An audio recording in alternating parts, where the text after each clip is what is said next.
Halo trader semuanya, selamat datang di YouTube channel Forex Indonesia, Fundamental and Technicalist Analysis. Kali ini kita akan bahas bagaimana cara menentukan tren suatu instrumen trading ataupun mata uang yang teman-teman tradingkan. Pembahasan ini penting, perlu sahabat trader Forex Club Indonesia semua simak dari awal hingga selesai agar sahabat trader Forex Club Indonesia semua dapat mengetahui arah pergerakan mata uang suatu negara ataupun instrumen trading yang teman-teman tradingkan akan naik ataupun akan turun. Ini ada salah satu pertanyaan di bagian kolom komentar sahabat FCI yang bertanya mengenai gimana caranya menentukan arah tren. Nah, kita akan bahas lebih detail kali ini agar teman-teman semua dapat melakukan analisis kira-kira mata uangnya akan menguat ataupun akan melemah.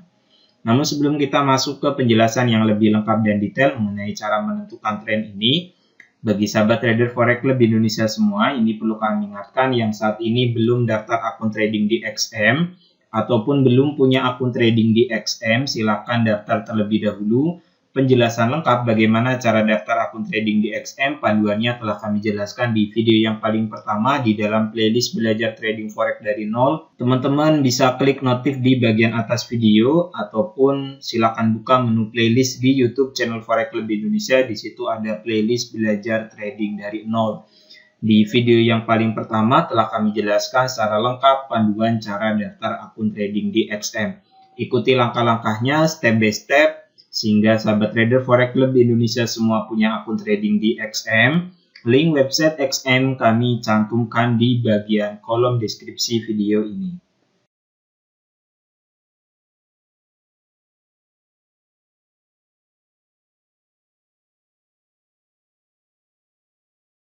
Oke, mari kita mulai saja bahas bagaimana cara menentukan tren ataupun arah besar daripada mata uang yang teman-teman tradingkan. Hal pertama yang harus teman-teman lakukan ialah harus baca terlebih dahulu daripada kebijakan moneter terakhir dari bank sentralnya. Kita akan buka pertama website The Fed terlebih dahulu. Oke, yang ini kita buka di website bank sentralnya. Oke, setelah terbuka, lihat di bagian kebijakan moneter yang ini. Kebijakan moneter terakhirnya ini tanggal 16 Maret, kita buka isinya. Ini pernyataan terakhir daripada kebijakan moneter Bank Sentral Amerika Serikat. Kemudian setelah itu, semisal teman-teman ingin trading per mata uang USD JPY, berarti yang satunya dolar Amerika, The Fed, yang satu DOJ, Bank of Japan. Kita buka website DOJ. Yang ini kita buka, kita lihat juga kebijakan moneternya, pilih di bagian ini, menu yang ini, klik. Kemudian setelah itu kita lihat di statement kebijakan moneternya, yang ini, tanggal 18 Maret, kita buka. Nah, untuk The Fed sendiri, kita kembali ke The Fed. Di sini yang perlu teman-teman garis bawahi pada paragraf yang ini, bahwa komite berusaha untuk mencapai tersedianya lapangan kerja yang maksimum dan stabilitas harga berada pada level 2% secara konsisten. Oke, dalam jangka panjang stabilitas harga dijaga pada level 2% untuk inflasinya. Kemudian yang ini, komite bersepakat merubah suku bunga acuan Amerika Serikat mulai dari 0,4% sampai dengan 0,5%. Ini karena disebabkan kondisi inflasi Amerika Serikat sekarang sudah lebih dari 2%. Targetnya kan di sini 2%. Nah, kalau kita lihat datanya, inflasi Amerika Serikat itu sekarang sudah ada di level 7,9%. Oleh karena itu, di kebijakan moneter terakhir tadi, The Fed memutuskan untuk merubah suku bunga acuan Amerika Serikat 0,4% sampai dengan 0,5%.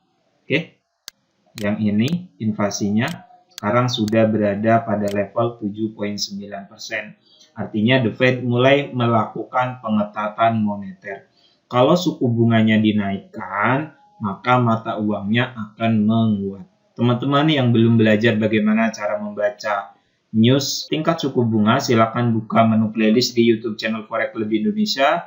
Buka di bagian playlist analisa fundamental forex. Di situ telah kami jelaskan bagaimana cara membaca news suku bunga. Jika suku bunga suatu negara dinaikkan, apa akibatnya terhadap mata uang negara yang bersangkutan. Oke. Tentu kalau suku bunganya dinaikkan, maka mata uang negara yang bersangkutan akan menguat. Kemudian untuk BOJ sendiri ataupun Bank of Jepang, di sini kita dapat baca bersama bahwa Bank Sentral of Jepang bersepakat untuk tetap mempertahankan tingkat suku bunganya pada level yang negatif 0,1% sampai dengan target inflasinya tercapai di level 2%. Kemudian program kuantitatif easing-nya juga masih tetap terus dijalankan. BOJ masih tetap dalam kebijakan ekonomi yang ultra longgar. Artinya yang satu, Amerika Serikat mulai melakukan pengetatan moneter, Bank of Jepang masih dalam kebijakan ekonomi yang ultra longgar. Berarti kita sudah dapat benang merahnya bahwa dolar Amerika Serikat akan menguat, yen Jepang akan melemah. Jadi kalau teman-teman trading per mata uang USD JPY, tren secara fundamentalnya naik ataupun uptrend. Sampai di sini teman-teman jelas ya bahwa silakan baca terlebih dahulu di kebijakan moneter bank sentral daripada masing-masing negara. Akan menguatkan mata uangnya ataupun mata uangnya akan melemah. Setelah teman-teman dapat analisis seperti ini, sudah baca kebijakan moneter bank sentralnya, silakan buka grafik daripada mata uang yang teman-teman tradingkan. Karena ini kasusnya USD JPY, berarti kita buka per mata uang antara dolar Amerika dan yen Jepang. Kita buka MT4XM, kalau lihat di TFH1, satu candlestick ini dibuat dalam waktu 1 jam. Ini tren mulai beralih dari yang tadinya turun downtrend, sekarang sudah mulai akan melakukan kenaikan. Sini ada pola Quasimodo. Ini merupakan pola peralihan tren dari downtrend ke uptrend. So, jadi teman-teman tinggal tunggu saja setup teknikalnya sama dengan setup fundamental. Arah fundamentalnya kan naik, tadi telah kita bahas, berarti tugas sekarang teman-teman cari peluang untuk open posisi menggunakan analisa teknikal sesuai dengan analisa fundamental. Cari setup teknikal yang menunjukkan akan terjadinya kenaikan. Semisal untuk yang ini level resisten telah di breakout berarti akan menjadi support. Teman-teman boleh open posisi. Oke, open posisinya open posisi buy. Kalau teman-teman gunakan pola candlestick, berarti silakan cari pola candlestick bullish reversal. Jika teman-teman menggunakan indikator, semisal ini kita pakai indikator tipe trend, kita gunakan Bollinger Band. Maka di sini kita dapat lihat upper band dan lower band ini mulai menguncup. Ini menandakan akan terjadi sideways. Oke, harga akan bergerak di sekitaran sini, di antara upper band dan lower band. So, teman-teman tunggu sampai dengan harga turun ke lower band untuk melakukan open posisi buy. Kemungkinan ketika teman-teman menyimak pembahasan ini kasusnya sudah berbeda, tapi pada intinya sama, teman-teman silakan lakukan analisa fundamental terlebih dahulu, kemudian cari setup teknikal. Dan adapun untuk saat ini, para pelaku pasar sekarang masih menanti dirilisnya data inflasi daripada Amerika Serikat yang akan dirilis nanti di bulan depan tanggal 12 April. Apakah inflasi Amerika Serikat akan naik kembali? Kalau kita buka di website XM, kita buka website XM, kita lihat kalender ekonomi terlebih dahulu. Tanggal 12 April itu akan dirilis data inflasi daripada Amerika Serikat.